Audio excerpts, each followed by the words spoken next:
दोस्तों हेलो दोस्तों, ये है टमी ट्रिमर। ये हमारे पास मीशो से आया था। शाम को 6 बजे हमको प्राप्त हुआ था। ये हम आप इसकी टेस्टिंग करके दिखा रहे हैं आपको। ये इससे कौन सी एक्सरसाइज कर सकते हैं हम। आदित्य भाई हमारे साथ में कर दिखाएंगे। आराम से लगना जाए कहीं, आराम से।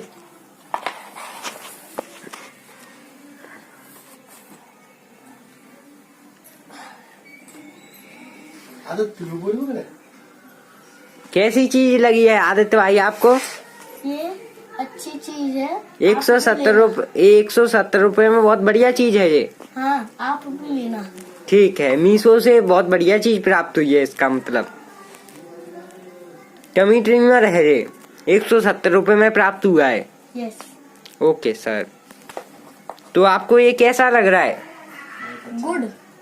हाँ, ओके सर।